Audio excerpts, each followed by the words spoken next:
Hello and welcome. If you come inside of your WordPress installation and you look to your pages or your posts and you have an interface with the old style editor, if you want to work with Gutenberg, you're going to need to update. Typically, you're going to see the interface to update at the very top of all of your screens in WordPress, and all you'll need to do is to click this link that says please update now.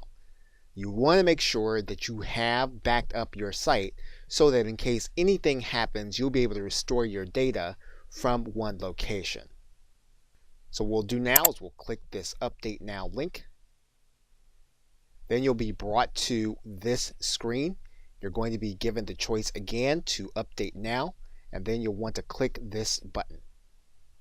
WordPress will then go through a series of functions, and then you'll see that your site will then be updated to WordPress 5.02. You'll then see this interface. You can then go to your pages or your posts, go to Add New.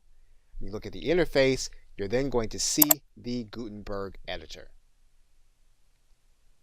Okay, so with that, thanks, and I will see you in another video.